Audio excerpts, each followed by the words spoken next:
when you look back at that season and the confidence that resulted in, you win MVP of the conference, like you said, and you affected winning. You made huge shots. The amount of time you put in the gym led to you making huge shots, making winning plays, and turning that into a season that kind of set the foundation of where Chico basically held at, from the time we hit that mark, moving forward, then propelled you into not only the career you're in today, but gave you an opportunity to go play professionally as well, which I'm sure was checking another box on your childhood dreams. So talk a little about your opportunity to go, take the fruits of your labor and go and actually, check the box of being able to play professionally in your career.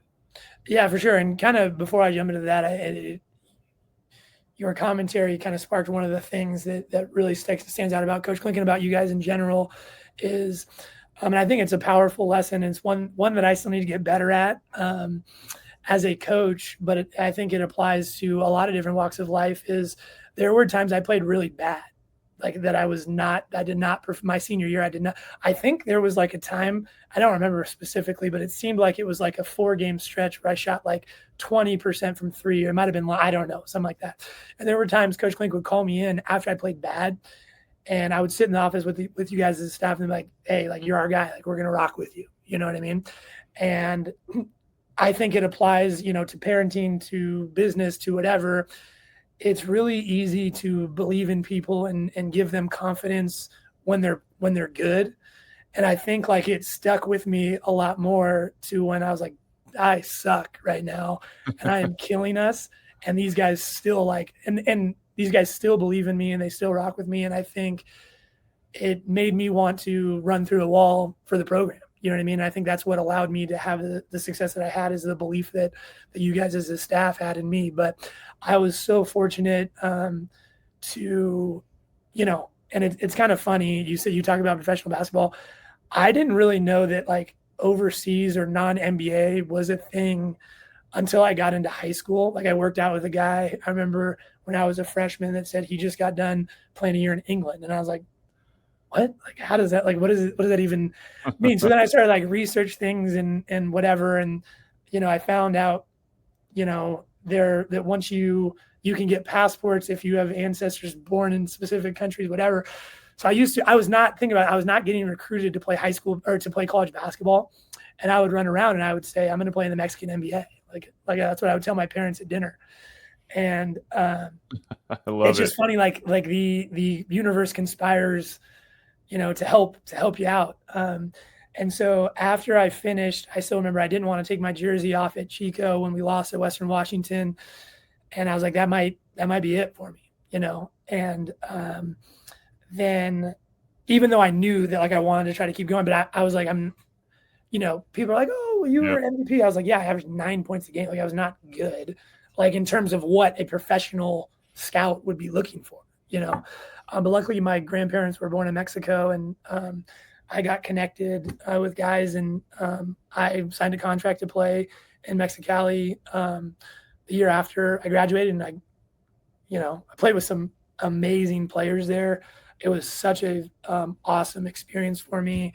I ended up getting to play quite a bit as a rookie, and we won a lot. Like we had a 17-game win streak, and there were times that I would come out of the game and, these guys, like these high major players, would be in the game, and I'd turn to my team and I was like, was I playing in this game? Like it didn't seem like it matched up with, but like what it goes back to, like I just did what I was told and picked up 94 feet, even though I wasn't a bad defensive player, and passed the ball to the guys who needed to pass the ball and shot when I was wide open.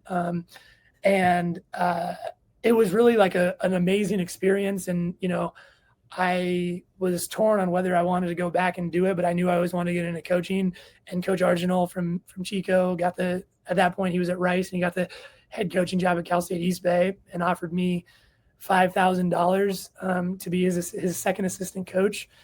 And my now wife, then girlfriend, I was away from her for a while, and I knew I was never going to make a lot of money playing basketball. Like you look at the players I was playing against, like my salary was not going to go up a lot. So I kind of just was like, I think this is the right time for me to kind of start and see what I got in coaching. And it turned out to be like an amazing segue, like kind of transition for me. Absolutely.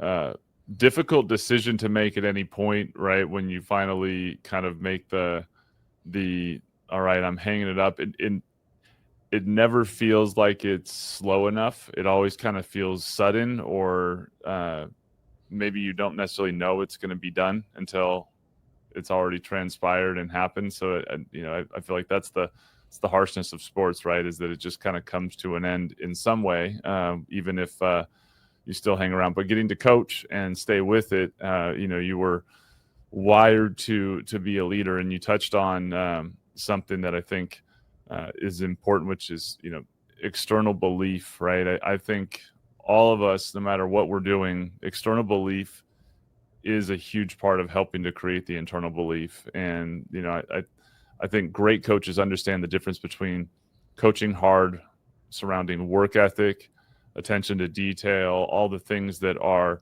effort and focus based, and don't mix that up for coaching in ways that strip people of confidence, because the most successful people have tremendous amounts of confidence, irrational levels of confidence in themselves, and it starts externally. So as a coach, and with the impact and effect of all different types, we all become a product of all those that coached us and influenced us.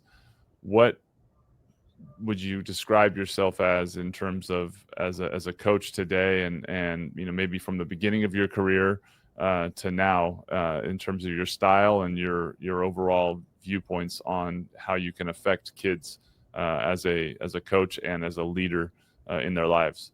Yeah, and it's interesting, Phil, that like you say it, like I probably need to be better in that aspect of like the belief. It's hard to separate, right? Especially because I was not as talented of a player as some of the players that I coached. So some of them would probably say that I, don't. Yeah, like in terms of just giving them like I was like, ooh, I don't want to shoot any bad shot, things like that. It has been a interesting and constant learning process for me still in year 13. But you say what kind of coach?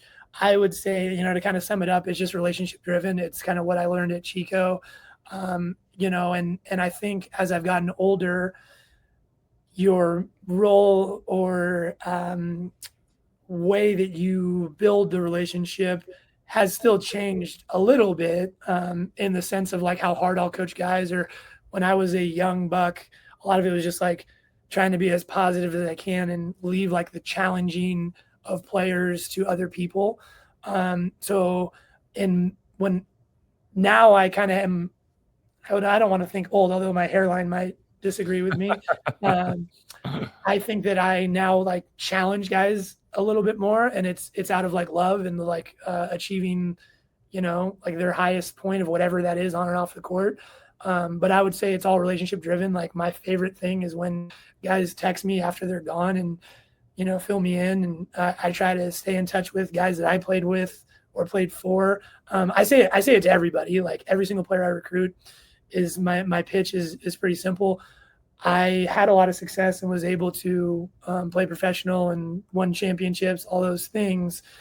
The best thing I have from Chico State, other than like my wife, that she's number one, but Yes. is the group chat I have with all my buddies. Like, like Amir and Amir Caraway, Rashad Parker, Demario Sims, Spencer Moyer, Terrence Pelham, Rod, like all those guys are in a group chat.